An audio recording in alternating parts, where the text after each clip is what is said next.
Hello friends, welcome to my YouTube channel. कैसे हैं आप? हमेशा की तरह यूज़फुल टिप्स के साथ आज की वीडियो शुरू कर लेते हैं। मेरी पहली टिप होने वाली है केले को लेके। दोस्तों, केला तो हम सबके लिए बहुत ही फ़ायदेमंद होता है और हमें ये खाना भी चाहिए। कई बार हमें छोटे बच्चों को केला देना होता है तो हम क्या करते हैं, पूरा केला नहीं देते हैं क्योंकि वो केला जो है ख़राब कर देते हैं। और कई बार हमें ज़्यादा छोटे बच्चों को देना होता है तो हमें आधे केले का ही इस्तेमाल करना पड़ता है।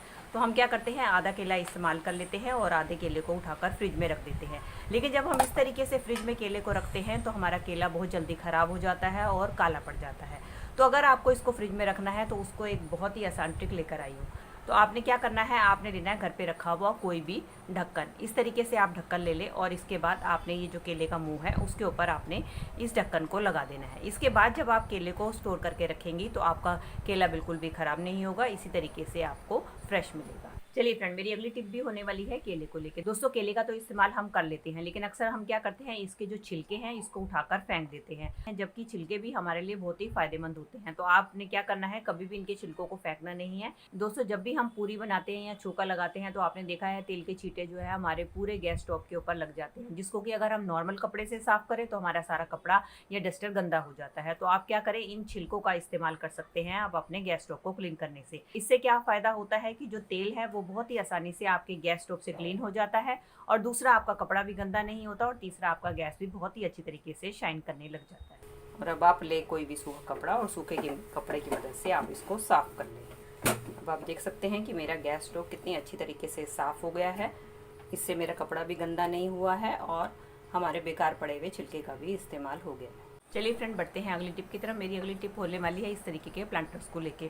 कई बार दोस्तों हम ऐसे घर में रहते हैं कि हमारे पास नीचे इतना स्पेस नहीं होता कि हम अपने प्लांटर को रख सकें और इसको हैंग करने के लिए हमें अक्सर ऑर्गेनाइजर की जरूरत पड़ती है, जिसको कि हम मार्केट से खरीद के लेकर आते हैं। तो आज मैं आपके साथ एक बहुत ही बढ़िया जुगाड़ शेयर करने वाली हूँ जिसकी मदद से आप बहुत ही आसानी से फ्री में ही अपने प्लांटर को हैंग कर सकते हैं। उसके लिए आपने लेनी है कोई भी अपने घर पे रखी हुई इस तरीके से डोरी।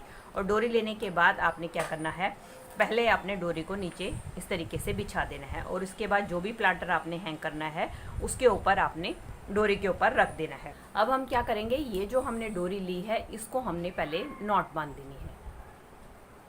ये देखिए, इस तरीके से हम नॉट बांध देंगे और नॉट बांधने के बाद हमने क्या करना है, धीरे धीरे इस नॉट को खोलना है। इस तरीके से हम नोट बांधेंगे और इसके बाद हम नोट को खोलकर ये जो हिस्सा है इसको हम इसके अंदर डाल देंगे। डालने के बाद अब हमें क्या करना है, इस तरीके से गमले के पॉट के दोनों साइड पर डालते हुए हम इसको इस तरीके से खींच लेंगे। इस तरीके से खींच लेंगे। अब ये जो हमारा ऊपर वाला हिस्सा बचा है इसके ऊपर हम दो नोट बांध देंगे। ये देख सकते हैं, अब ये हमारा एक हैंगिंग प्लांटर बनकर तैयार हो गया है। इसकी मदद से आप इसको कहीं भी हैंग करके रख सकते हैं। चलिए फ्रेंड, देख लेते हैं अगली टिप को। मेरी अगली टिप होने वाली है इस तरीके के स्वीट बॉक्स को लेके, जो कि अक्सर हमारे घर पे आते हैं तो हम क्या करते हैं, इसको उठाकर कबाड़ में फेंक देते हैं। तो आज इसका बहुत ही बढ़िया रीयूज शेयर करने वाली हूँ। उसके लिए आपने क्या करना है, उसके लिए ले आप एक पेन और पेन लेने के बाद आपने इस तरीके से इसके ऊपर छोटे छोटे मार्क्स बना देने हैं। ये देखिए, मैंने इसके ऊपर ये 4 निशान बना दिए हैं। अब हम क्या करेंगे, किसी नाइफ की मदद से अब हम इसको कट कर लेंगे। ये देखिए दोस्तों, मैंने इसके चारों तरफ होल बना लिए हैं। अब हमें क्या करना है, अब हमें लेनी है डबल साइडेड टेप। हम इसके पीछे की साइड चिपका देंगे। अब इसका इस्तेमाल कहाँ करना है ये भी मैं आपको दिखाती हूँ। चलिए दोस्तों, इसको मैंने अपने बाथरूम में हैंग कर दिया है। अब हम क्या करेंगे, जो हमने होल बनाए थे इसके अंदर हम अपने ब्रशेस डाल देंगे और इसके जो पीछे का स्पेस बचा है उसके अंदर हम अपना टूथपेस्ट रख देंगे। इस तरीके से ये हमारा टूथपेस्ट होल्डर बनकर तैयार हो गया है। अब आप इसका ढक्कन बंद कर दें तो इससे क्या है, आपके ब्रशेस गंदे भी नहीं होंगे और इस तरीके से आपके घर पे रखा हुआ बेकार कबाड़ भी यूज़ में आ जाएगा। दोस्तों, अगली टिप में मैंने ले लिया है एलोवेरा। दोस्तों, हम सब जानते ही हैं कि एलोवेरा हमारे स्किन के लिए, हमारे बालों के लिए, हमारी हेल्थ के लिए कितना ज़्यादा फ़ायदेमंद होता है।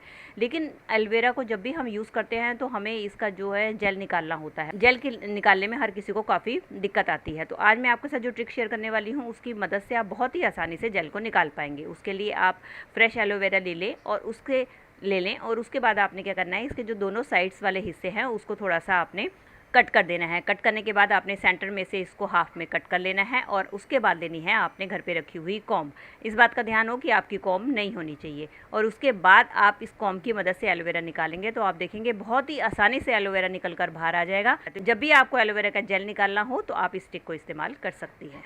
चलिए फ्रेंड, बढ़ते हैं अगली टिप की तरफ। मेरी अगली टिप होने वाली है इस तरीके की कढ़ाई या कुकर कुछ भी लेकर, जिसके अंदर हम जब दाल सब्जी बनाते हैं तो आपने देखा है कि उसके जो पीले पीले दाग होते हैं वो हमारे कढ़ाई और कुकर पर लग जाते हैं, जिसको कि हम नॉर्मली क्लीन करते हैं वो क्लीन नहीं हो पाते। आप देख ही सकते हैं कि मेरी कढ़ाई के ऊपर भी अगर आपको दिखाई दे रहे हो तो इस तरीके से पीले पीले दाग लग जाते हैं। ये हल्दी के दाग होते हैं जो इजीली निकल नहीं पाते हैं। और इसी कढ़ाई में अगर हम कोई दूध से रिलेटेड खीर या कोई मिठाई बनाने की कोशिश करते हैं, इसका जो सारा पीलापन है हमारे दूध के अंदर आता है, जिसके कारण वो चीज़ खाने में हमें अच्छी नहीं लगती। तो इसको क्लीन करने का बहुत ही बढ़िया आइडिया शेयर करने वाली हूँ। इसके लिए आप अपने घर पे रखी कोई भी इस तरीके की एक्सपायरी दवाई ले लें। एक्सपायरी दवाई लेने के बाद आपने इसका पाउडर बना लेना है।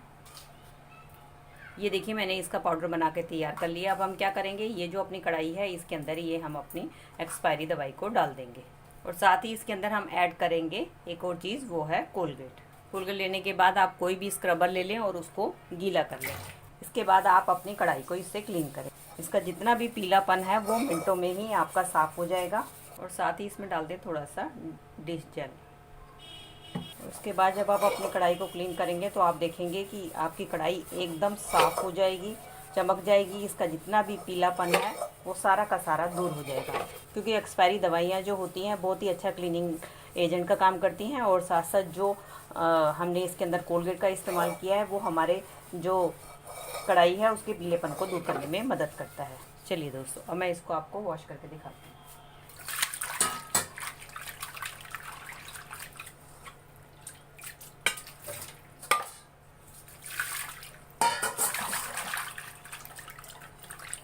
अब आप देख सकते हैं कि मेरी कढ़ाई एकदम साफ़ हो गई है। इसके अंदर जो भी पीले पीले दाग थे वो एकदम निकल चुके हैं। चलिए फ्रेंड, मेरी अगली टिप होने वाली है रोटी को लेके। दोस्तों, कई बार क्या होता है कि हम रोटी बनाते हैं और हमारी रोटी इस तरीके से बच जाती है, लेकिन इस तरीके की सूखी रोटी खाना किसी को भी पसंद नहीं होता। तो इसके चक्कर में हमें क्या होता है, नई रोटी बनानी पड़ती है। तो आज मैं आपके साथ जो तरीका शेयर करने वाली हूँ उसकी मदद से आप बिना किसी गैस, चूल्हा और इंडक्शन के अपनी रोटी को ही नए की तरह बना सकते हैं। उसके लिए आपने क्या करना है, आपने लेने हैं 2 कागज़। बस इस बात का ध्यान रखें आपके कागज़ एकदम साफ़ सुथरे और धुले हुए होने चाहिए। तो अब हम क्या करेंगे, एक कागज़ को नीचे रखेंगे और उसके बाद अपनी ये जो रोटियां हैं उसको आपने एक एक करके कागज़ के ऊपर रखना है। और उसके बाद हम रखेंगे दूसरा कागज़ और इसके बाद हम लेंगे प्रेस, और प्रेस को ऑन करके हम धीरे धीरे कागज़ के ऊपर इस तरीके से फेरेंगे। ऐसा करने से क्या होगा, इसकी हीट से जो है हमारी रोटी एकदम सिक जाएगी और एकदम नॉर्मल हो जाएगी। आपको पता ही नहीं चलेगा कि आपकी रोटी नई बनाई हुई है या पुरानी। इस तरीके से आप बासी रोटियों को भी फिर से यूज़ में ले सकती है। तो दोस्तों, ये थी मेरी आज की वीडियो। आई होप आपके लिए हेल्पफुल रही होगी। अगर इनमें से कोई भी टिप आपके लिए यूजफुल रही है तो प्लीज़ इसे एक लाइक दीजिएगा और मुझे कमेंट करके बताइएगा इनमें से आपको कौन सी टिप सबसे ज़्यादा बढ़िया लगी। चलिए, मिलती हूँ अगली वीडियो के साथ। Till then, take care and bye bye.